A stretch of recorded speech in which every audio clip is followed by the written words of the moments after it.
ler a palavra de Deus, versículo muito conhecido, eu creio, de todos, Mateus 3, apenas o versículo 1 e 2. A Alisa já colocou ali. Amém?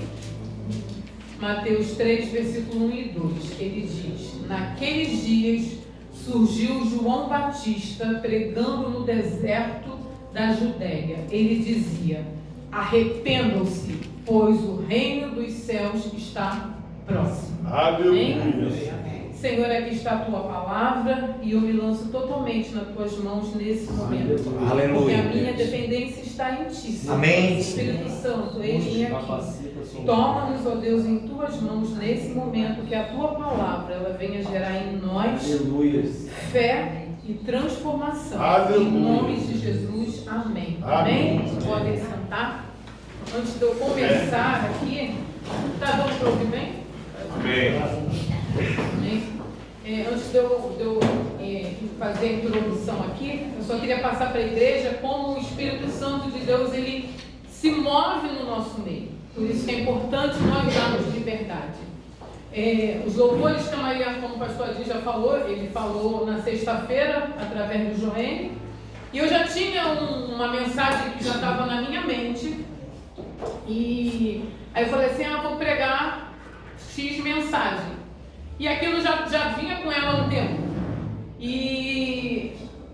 Só que na hora que eu fui parar para meditar, que na realidade foi ontem, né, sexta-feira à noite, Deus mudou. Dentro daquela mensagem, que realmente era o início, mas ele levou para uma outra palavra. Amém. E aí depois que o Espírito Santo foi ministrando, eu fui ver, prestar atenção a mais nos louvores que a Maria Fernanda tinha escolhido. Eu falei, Senhor, a Maria Fernanda mandou o louvor no início da semana e tem tudo a ver com a palavra. E o Joênio, quando eu sei o que o Joênio tinha preparado para a escola bíblica dominical, e o início dele também, que estava totalmente fora do que ele tinha preparado, tem tudo a ver com a palavra. Então creia que o Espírito Santo ele já está movendo desde o início, neste lugar e nas nossas vidas. Isso é para que nós possamos ficar atentos para a palavra. Porque quando o Senhor ele faz todo um reboliço espiritual, é porque algo ele tem preparado para as nossas vidas nessa manhã. Amém? Como nós lemos, eu falei que esse é um versículo muito conhecido, porque ele vem falar do arrependimento. E nós conhecemos a grande maioria, que eu creio, alguns não conhecem, mas João Batista. Né? João Batista é aquele que no tempo ele pregava sobre o arrependimento. João Batista ele foi filho de um sacerdote chamado Zacarias e provavelmente ele seria um sacerdote também. Só que havia um chamado específico sobre a vida de João Batista e ele, vamos colocar dessa forma, ele abriu mão, né, daquilo que seria o sacerdócio, toda uma, como é que se diz? Uma postura, algo que seria reconhecido também pelo homem, né? Ele estaria muito bem vestido, ele estaria à frente. Só que João Batista, ele tem um entendimento do ministério específico que havia sobre a vida dele. E João Batista, ele deu início a uma nova era. João Batista, ele deu início à redenção do homem. Porque ele veio exatamente fazer o quê? Pregar a salvação, pregar o arrependimento. E João Batista, ele veio preparar o caminho do nosso Senhor Jesus, do Salvador. Amém. De todo o homem. Ele pregava o arrependimento. E João Batista, como eu falei, ele abriu mão de viver de uma forma, vamos botar de uma forma elegante, uma forma com todo glamour, né? Uma mesa posta, para quê? Para viver no deserto. Ele resolveu se afastar daquilo para ele ter uma vida separada com Deus. E a palavra nos ensina que ele usava roupas feitas de pelo de camelo. E ele se alimentava de gafanhotos e mel silvestre. Então, a gente às vezes, para e tenta imaginar, a gente vai ver um homem, né, com uma roupa assim de pele, com roupão, né, uma roupa meio assim, mas imagine, ele vivia no deserto. Então, provavelmente ele tinha a barba grande, né? Ele se alimentava de gafanhoto. Ele, naquela época, então, a higiene dele não deveria ser das melhores. Então, a gente tenta imaginar o perfil de João Batista.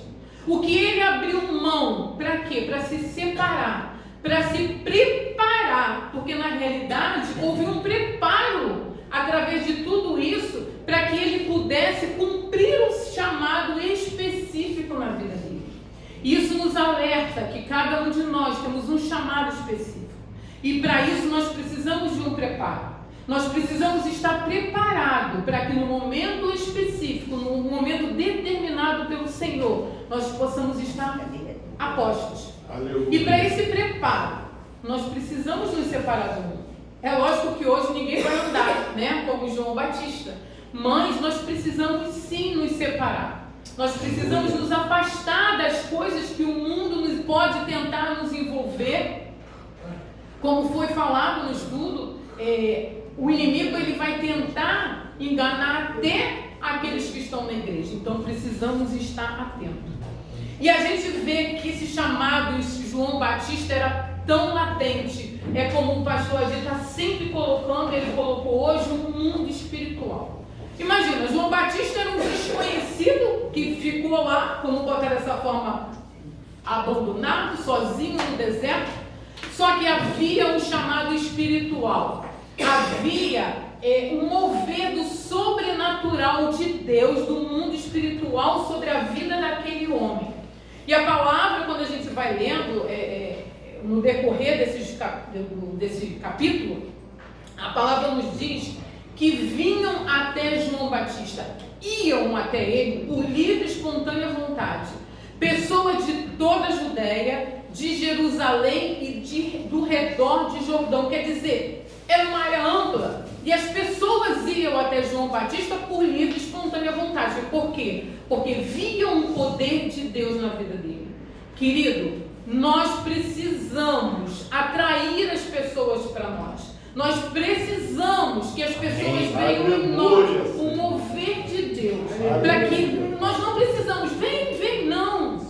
Eles têm que ver em você, eles têm que ver em mim. Esse poder, eles têm que ver em nós o chamado a qual o Senhor já declarou sobre a tua vida.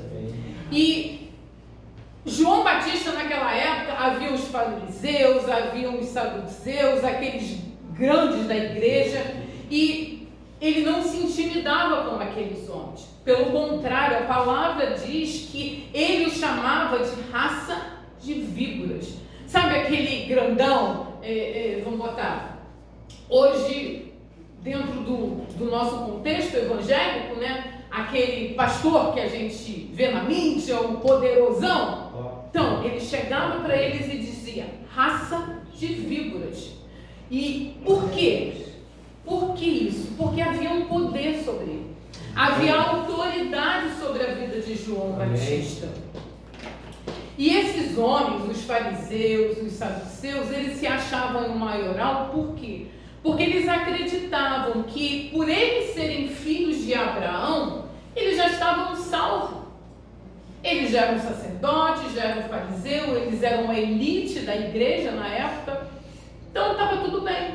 É a mesma coisa que nós acharmos que, por exemplo, o pastor, o bispo, né? O presbítero, a diaconisa, aqueles que têm um ministério, vamos colocar, não, eu já sou, então tá tranquilo, já estou salvo.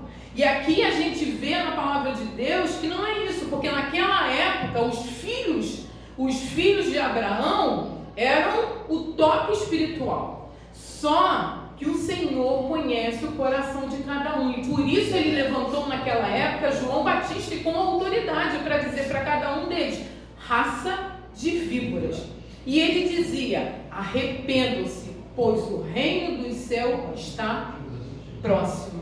Naquela época, o reino dos céus estava próximo, ainda não havia se manifestado no meio daquele povo, ainda não havia se manifestado na terra. O reino dos céus, o reino de Deus, estava se aproximando. Jesus, ele estava chegando e precisava de todo um preparo espiritual. Precisava sim tocar a trombeta, precisava anunciar que o rei estava chegando. E para isso precisava haver arrependimento. E é exatamente que foi o chamado de João Batista, era proclamar o arrependimento. E a gente vê na história de João Batista que o tempo de João Batista, o ministério dele foi pequeno e específico. O arrependimento, ele é o início, queridos, é um início para uma caminhada no reino de Deus. Nós fomos chamados para viver o reino de Deus. A sua igreja, ela foi chamada para viver o reino de Deus. Não só lá, aqui neste mundo ainda. Porque o reino de Deus, aqui como nós lemos nessa época, ele estava próximo, então ele viria, e nós sabemos que ele veio. Mas o início para nós adentrarmos o nosso dedinho é o arrependimento. Sem arrependimento, nós não chegaremos a lugar nenhum. E prestem atenção no que eu vou falar agora, que é algo muito sério. É muito sério. Os cristãos, nós, Igreja do Senhor, muita da maioria, a gente se arrepende até um determinado ponto. Muitas das vezes nós nos arrependemos o suficiente apenas para sermos perdoados pelo Senhor. Mas só que essa caminhada é longa. Ela vai além disso. Mas não o suficiente para a gente ver e para viver o reino de Deus. O Senhor, ele te chamou, não simplesmente apenas para você ser perdoado, para entrar lá, né, no grande dia, não.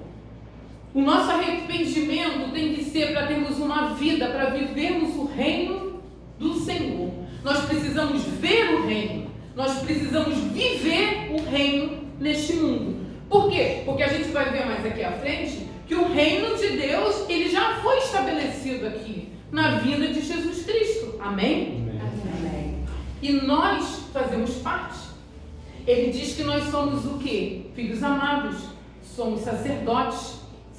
Sacerdotes reais. De quê? De um reino. De um reino. Se você realmente é filho e filha de Deus, você faz parte desse reino. E tem que gerar em cada dia nas nossas vidas arrependimento para que a gente venha viver aquilo que já foi estabelecido sobre as nossas vidas. E muitas das vezes a gente não tem um real entendimento de um arrependimento. É um dos primeiros princípios do Evangelho, o arrependimento. A gente sabe que para nós termos a nossa vida eterna, quando nós aceitamos a Jesus, primeira coisa é o quê? Se arrepender, correto? Sim. Precisa haver arrependimento nos nossos corações. Para quê? Porque quando há arrependimento, ele vai começar a gerar em você mudanças. Mudança primeiramente de mente. Precisamos ter uma mente renovada. Eu já preguei sobre isso. Então, tem que haver uma metanoia, tem que haver uma mudança de mente para quê? Para que as nossas atitudes sejam mudadas. Porque tudo começa aqui. Tudo começa na nossa mente. Então, quando eu deixo, primeiro eu tenho que reconhecer o meu erro, eu tenho que me arrepender e querer ter mudança de atitude. Sabe aquele irmãozinho que a gente vê na igreja, ou irmãzinha, né? Vamos botar dessa forma? Que a gente fala assim, meu Deus, mas essa pessoa está sempre do mesmo jeito, pedindo sempre as mesmas orações. Ué, nós declaramos um Deus de poder, nós não cremos nisso? Sim. Então a falha está em quem? Em Deus? Não. Sim, há tempo para todas as coisas, mas muitas das vezes, queridos, nós não deixamos o Senhor agir. Nós não queremos ter uma mudança, porque mudança gera dor. Mudança faz eu sair do meu comodismo. Mudança faz com que eu tenha que me mover. E muitas das vezes eu fico ali me lamentando, chorando e pedindo orações e não mudando, é muito cômodo. Eu só vou o quê? Engordar. Mas é cômodo eu ficar na minha posição, correto? Agora é a mesma coisa. Vamos colocar o Joênio na berlinda um pouquinho? Por exemplo, todo mundo sabe que o Joênio está meio gordinho. É cômodo ele continuar assim. É muito cômodo eu fazer comida boa e botar a mesa do Joênio, né, se satisfazer. Mas, como ele tem vindo, agora eu vou elogiá-lo, como ele tem feito, né, realmente, primeiro é aqui, até no natural, se a gente vai numa nutricionista, ela vai dizer o quê? Primeiro tem que começar aqui. Quando ele começa a entender que ele precisa, por quê? Pela saúde, para ficar mais elegante, começa a mudança o quê? Na mente. Através da mente ele vai ter atitudes diferentes. Aí ele começou, né? A caminhar, a se mover. Então, é fácil? Não é fácil. A gente começar uma dieta, nós mulheres sabemos que a gente sempre fica adiando, normalmente. Não é fácil, queridos. A mesma forma é no mundo espiritual, a mesma forma é a nossa vida espiritual. Mas nós sabemos o quê? Que isso é saúde. Quando você muda a sua forma de pensar, você descobre que o foco do ministério de Jesus é o reino. Jesus, ele veio implantar aqui o seu reino. E nós aprendemos porque ele nos ensinou na oração do Pai Nosso. Não é? Venha o teu reino e seja feita a tua vontade. Só que na grande maioria nós declaramos com os lábios, como ele falou, mas o nosso coração não quer viver isso. Então, que nessa manhã, sabe, o Espírito Santo, por isso que eu falei que eu tenho certeza que o Senhor está se movendo, porque eu vi o mover do Espírito Santo, do louvor, da escola bíblica, de tudo. Então, creia, querido, creia que o Senhor, ele está fazendo algo especial nas nossas vidas. Amém. Não porque é a massa que está pregando, não. É porque é um mover de Deus. Amém. E sabe qual é o principal motivo, algo que nos motiva a viver uma vida de arrependimento? É o amor de Deus. Quando nós conhecemos o verdadeiro amor de Deus, quando nós desejamos viver esse amor, quando nós desejamos verdadeiramente viver os seus mandamentos, é isso que vai te motivar a viver uma vida de arrependimento. E essa vida de arrependimento, ela tem que ser diária, porque a palavra de Deus diz que nós pecamos. Nós pecamos. Ele diz que aquele que diz que não tem pecado é mentiroso. A palavra de Deus não garante isso. Então eu peco todo dia. Você peca todo dia. O pastor peca todo dia. Então todo dia nós temos o quê? Que nos arrepender dos nossos pecados. Vemos aqui que João Batista pregando arrependimento antes do reino dos céus. Antes de vir, ele já preparava, ele já estava pregando o arrependimento. Só que a gente vê também Jesus, quando o reino colocou seu pé nessa terra de pecados, quando o reino veio até a terra, ele próprio, Jesus, a gente vai ver isso em Mateus 4,17, ele diz: arrependei-vos, porque é chegado o reino dos céus. Então o arrependimento ele foi pregado antes e foi pregado durante. E também é pregado agora. Amém. Então, queridos, que o Espírito Santo ele possa estar nos dando entendimento dos nossos pecados nessa manhã. Que o Espírito Santo ele possa estar dando o entendimento e o desejo de querermos nos arrepender. Porque nada nem ninguém neste mundo pode entrar no teu coração e no teu espírito. Nada nem ninguém pode te convencer a se arrepender. Só o Espírito Santo. Porque é Ele que nos convence. Então é Ele que eu tenho certeza que está nos convencendo nessa manhã. Podemos dizer que o arrependimento ele é uma preparação para algo maravilhoso que está disponível para as nossas vidas. Em Atos 26, 20, ele diz assim: antes anunciei primeiramente aos que estão em Damasco, e depois em Jerusalém, e por toda a terra da Judéia, e também aos gentios, que se arrependessem e se convertessem a Deus, praticando obras dignas de arrependimento.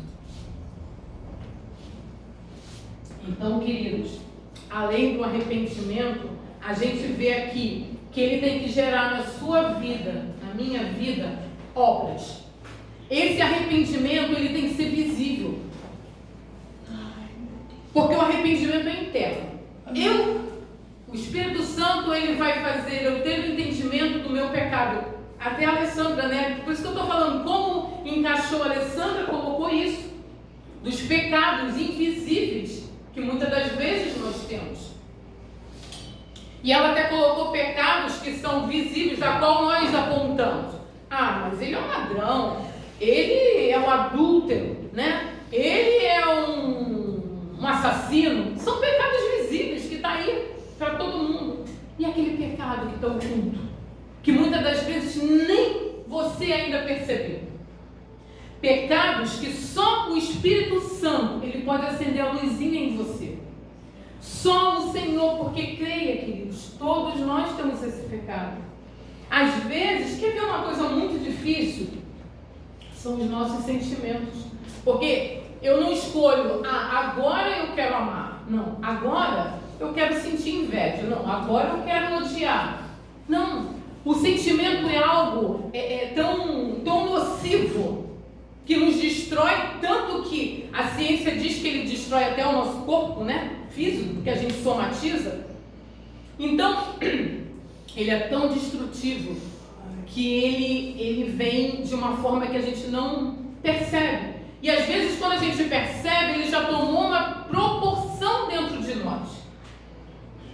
Então, nós precisamos vigiar. Nós precisamos estar atento, ligado com o Espírito Santo.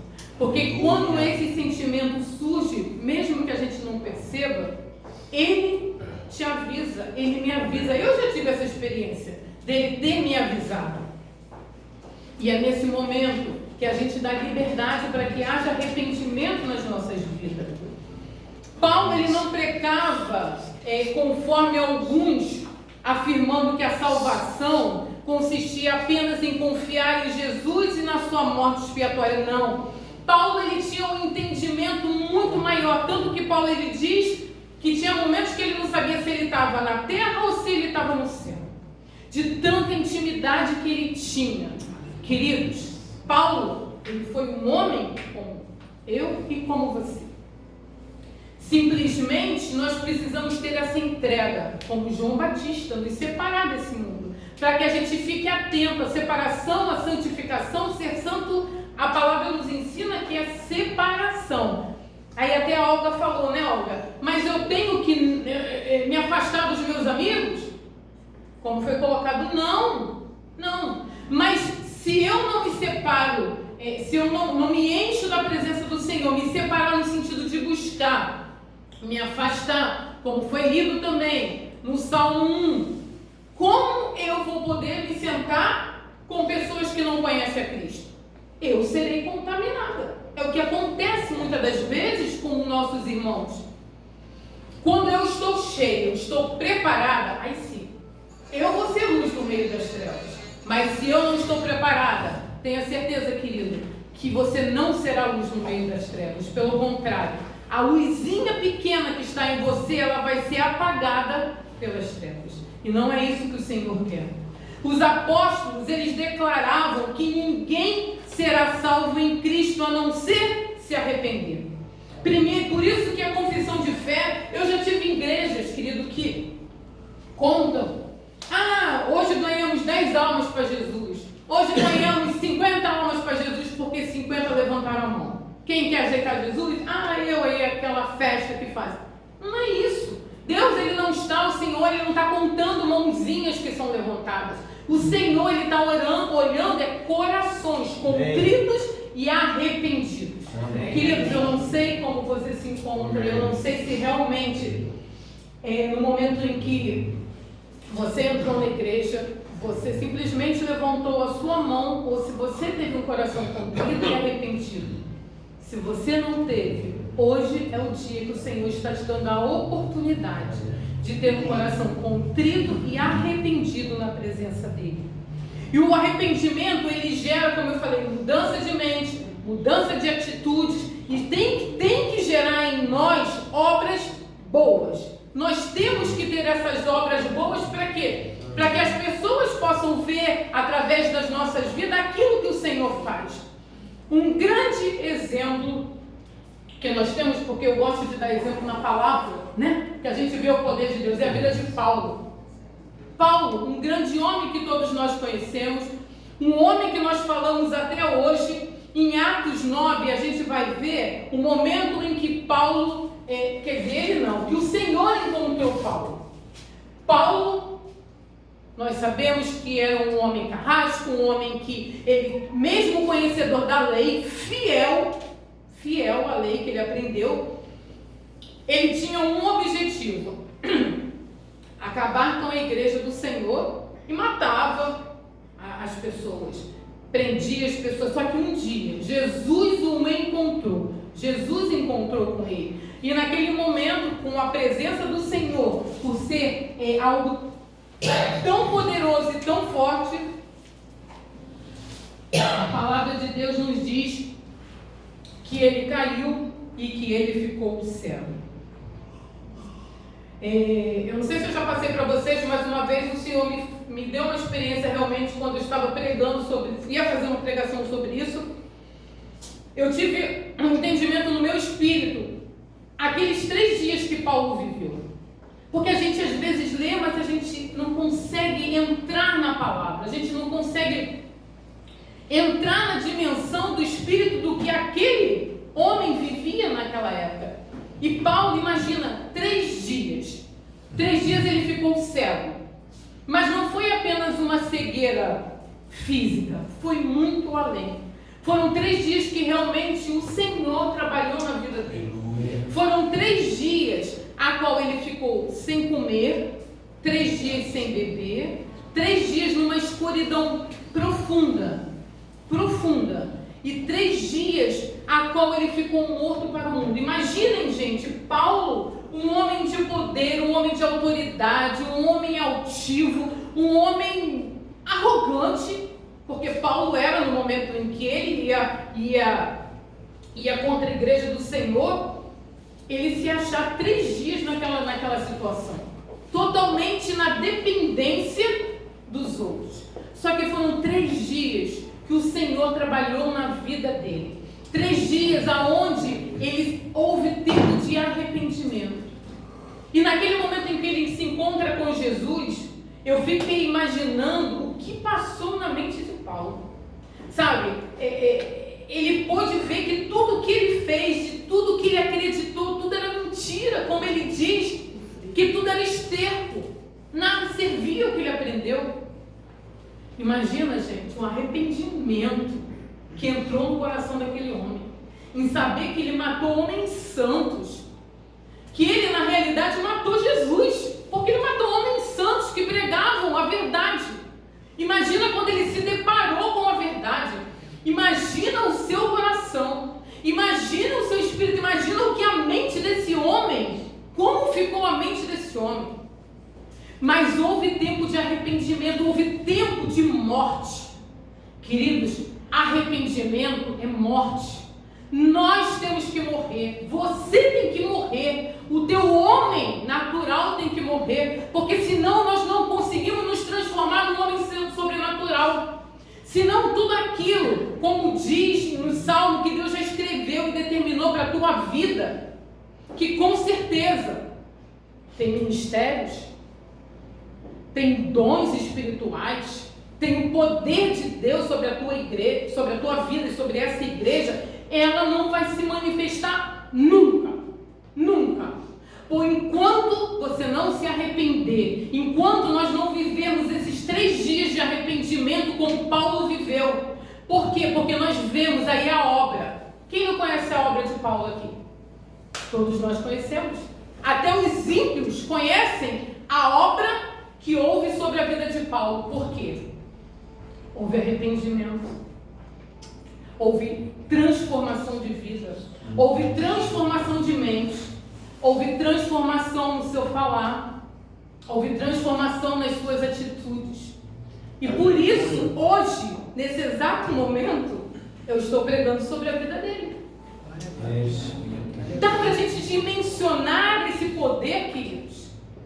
Por quê? Arrependimento. Não há nada que o Senhor não possa fazer. Nós oramos por salvação aqui, nós oramos por cura, por libertação. Tudo Ele já declarou na cruz do Calvário para nós. O primeiro passo do arrependimento depende de você, depende de mim, não depende mais dele. Paulo, nesses 3 dias de morte, morreu o homem pecador que havia dele. Morreu a religiosidade que havia nele. Muitas das vezes há religiosidades escondidas lá dentro de nós. Morreram pensamentos e morreram atitudes para ser transformado em um novo homem, regenerado, cheio do Espírito Santo, para viver o reino de Deus nessa terra e anunciar a salvação. Precisamos arrepender-nos todos os dias. Amém. Paulo se arrependeu para a salvação e para viver o reino. E é isso que o Senhor espera de você. É isso que Ele espera de mim. É isso que Ele espera da sua igreja. Que nós vivamos o reino de Deus, não só quando nós formos para a eternidade, aqui neste mundo.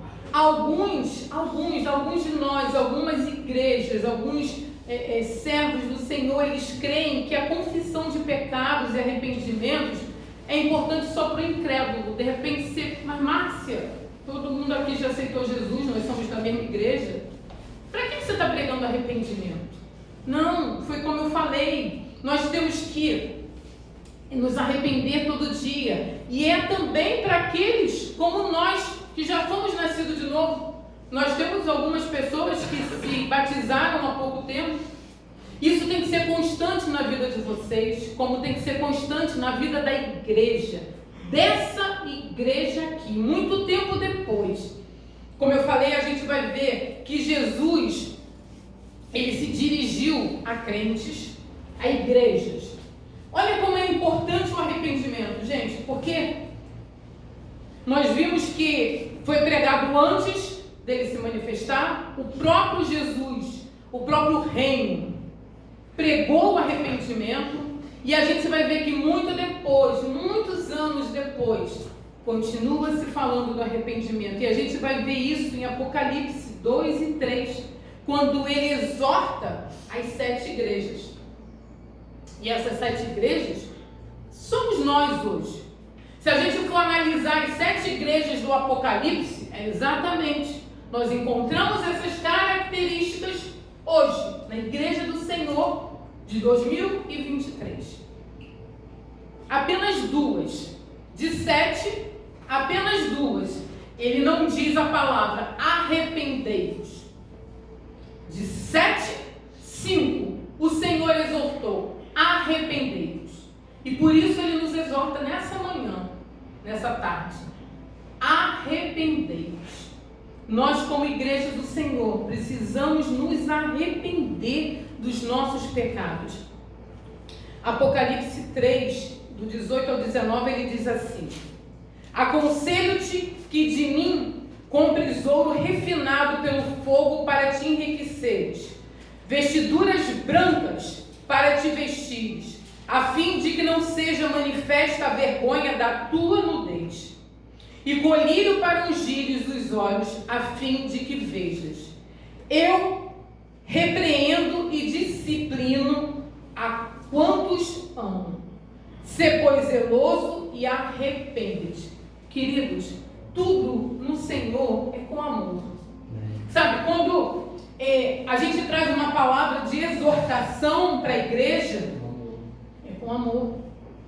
O Senhor jamais Ele vai apontar para você e vai te envergonhar, porque Ele te ama. E por isso Ele nos exorta com amor, porque Ele quer ver o nosso crescimento. E Ele quer ver o crescimento dessa igreja em particular, falando para nós aqui. Ele quer ver o nosso crescimento. Há promessas, né, quando nós nem ainda estávamos aqui, mas nós temos relatos que o Senhor já havia feito promessas atrás. Queridos, há um decreto, como o nosso pastor sempre fala no mundo espiritual. Mas nós precisamos nos arrepender. Eu não sei do que você precisa, eu sei do que eu preciso, e às vezes nem eu sei do que eu preciso, a não ser que o Espírito Santo me revele. Então, que nesse momento que a palavra do Senhor ela está sendo pregada, que o Espírito Santo ele possa estar entrando no teu espírito e falando em particular com cada um de vocês. Amém. Aonde você precisa voltar? Aonde você precisa voltar para se arrepender? Aonde houve de repente feridas na tua vida? Aonde muitas das vezes nós não perdoamos pessoas que passaram pelas nossas vidas? Isso tudo gera ferida em nós. Isso faz com que nós venhamos ter atitudes errôneas. Isso faz com que a gente não consiga o adorar realmente como ele deseja e como ele tem que ser adorado. Porque precisamos estar com as nossas mãos limpas, nós precisamos estar com os nossos corações puros, nós precisamos estar com as nossas vestes limpas. O Senhor, Ele vem para buscar a sua igreja santa, irrepreensível. Amém. A palavra do Senhor, Ele diz que nós temos que estar com o nosso corpo, a nossa alma e o nosso espírito limpos, santificados. Por isso, a importância do arrependimento. Alguém aqui sabe me dizer o dia que Jesus vai voltar? Não. Nem Ele sabe. A palavra de Deus diz que só o Pai sabe. Então, nós precisamos viver essa expectativa, queridos. A expectativa do que o teu Senhor, de que o teu Rei, de que o teu Salvador, Ele vem te buscar. Nós temos que viver a cada dia com essa expectativa, porque é isso que tem que gerar em nós o anseio de encontrar com Ele para gerar um arrependimento, porque eu sei que as minhas vestes não estiverem limpas, eu não irei subir junto com a igreja. Poderei até realmente estar salva? Sim. Salvação e arrebatamento são duas coisas distintas. Eu posso ser salva e não subir com Jesus. Mas é tempo de pregarmos arrependimento. O arrependimento ele foi pregado antes da vinda do reino, ele foi pregado durante, que nós vimos Jesus pregando, e ele tem que ser pregado agora, porque nós sabemos que o nosso Senhor ele está voltando. Aleluia. Então nós precisamos ter realmente arrependimento nos nossos corações. Amém. Em 1 Coríntios 4:20 ele diz: porque o reino de Deus não consiste em palavras, mas poder. Poder de Deus. Por que eu estou falando que realmente o Senhor ele colocou no meu espírito de estarmos falando sobre isso, especificamente para nós, igreja aqui, constituída neste lugar? Porque nós estamos